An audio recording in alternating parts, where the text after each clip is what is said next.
experimentation, development, failure, starting again. There are a whole host of new-to-the-world things in this microphone. In this business, you have to try things out. And you have to push yourself to create new innovation. That means things are going to fail. Things are going to end up on the floor, and that's okay. But when it doesn't, and it starts to go, you have great things like KSM8.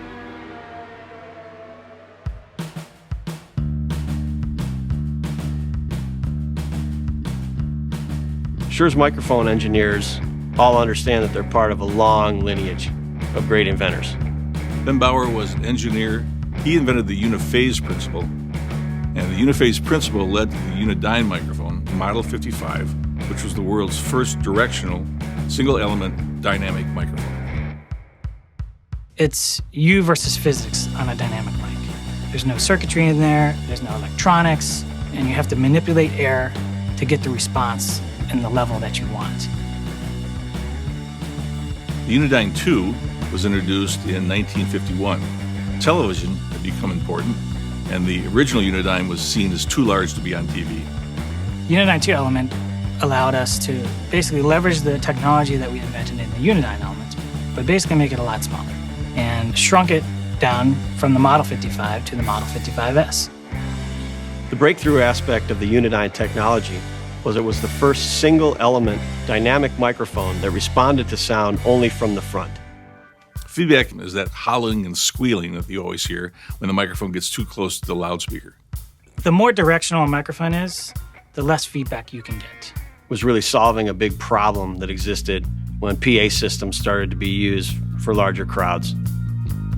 On the Undiyne microphone, we allow sound to strike not only the front of the diaphragm, but the back of the diaphragm, and allow sound from behind the microphone to strike the back of the diaphragm first.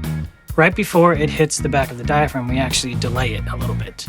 We time align that delay where that sound from behind the mic strikes the front and the back of the diaphragm at the same time, and that diaphragm doesn't move. They cancel out. That's how we get rejection. So the Undiyne element design was so innovative that we patented it, and even today, every directional dynamic microphone in the world is based on that Undiyne patent. Ernie Seeler was an engineer that started at Shure in 1954. Ben Bauer was his direct teacher. And Ernie's first major development for Shure was the Undiyne 3, which became the SM57 and the SM58. I got an opportunity to work with Ernie when I first started in the company. In the times that I did hear Ernie talk about developments and future products, you just listened. You know, he had a sense of total respect when we would walk down the hallway. A dynamic mic is a perfect accelerometer. It wants to capture vibrations. That's what it's designed to do. They require a pretty good shock mount to reduce those vibrations that get transmitted into the microphone. Ernie Seeler had the foresight to design that into the handle. The timing was perfect.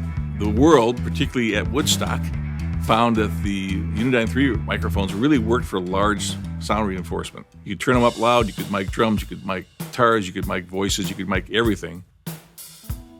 The Undiyne 3 element builds upon the Undiyne principle of allowing sound to strike the front and back of the diaphragm. Sound coming from behind the mic travels and hits the back of the diaphragm first, and then that sound goes through the microphone down into the handle where the pneumatic shock mount is. And the pneumatic shock mount finally allowed artists and performers to take the microphone off the stand and put it in your hand.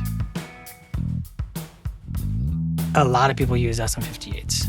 They know that they can put an SM58 up on the stage, and they know that they can make it sound great no matter who shows up behind it. One of the experiences that I've had talking to a lot of engineers is that they won't do without having both of those products in their toolbox. They have to have them. It's hard to think about improving on the Undiyne technology. But we've got some pretty smart people here at Shure, and they never stop thinking, never stop moving.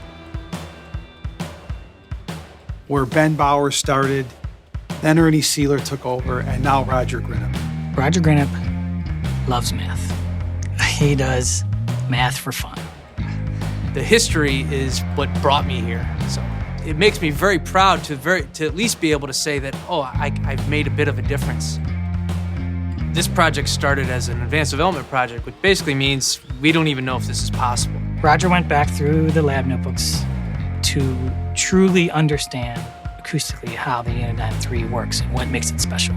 These were papers written by Ernie Sealer, Ben Bauer, things that were in archives. We're talking, banker's boxes full of like very, very old, handwritten equations and things like that I had to go back through and review. And I mean, that was actually incredible to me. He was able to strip down the Undiyne 3 element to its bare bones and then build that back up into the KSM8. Virtually all directional microphones have what's known as proximity effect. So when you get right on a microphone, it sounds kind of muddy and bassy. You get a couple of inches off and it sounds really natural and balanced. And then you get too far off and it sounds really thin and you're fighting to get more low end out of the mic. Sound engineers intimately know this phenomenon. The challenge was, how do we get this second diaphragm in a dynamic mic to control that proximity effect, to give that engineer and that artist a big sweet spot. An omnidirectional microphone does not exhibit proximity effect. So the idea here being the second diaphragm effectively makes the microphone behave omnidirectionally at low frequencies, but still have some directionality, but it's enough to tame that proximity effect. In the KSM8 Dualdyne, we had to reverse the flow of that dynamic mic. Sound coming from behind the microphone passes through the second diaphragm and partially blocks low frequencies from entering. And that's what controls the proximity effect. That sound then travels down the tube system and around the back diaphragm into the handle where the pneumatic shock mount is. That reversed airflow is what makes the KSM8 Dualdyne special. It really makes the engineer's job easier. There was a moment, probably a year into the advanced development project, when there was one that the first time we measured it, it was pretty clear to me that we were very, very close. We took a prototype of this mic, which was glued together with tape and rubber bands. I heard warmth, I heard clarity in the low end that I'd never heard before. When I heard that for the first time, I knew we had to make this mic. I don't care what it took to do it, but we had to make it. Shure's able to do this because we have the right people that are passionate about the right things. There's no other company that could have achieved what we achieved with the KSM8. This is a microphone that only Shure could make.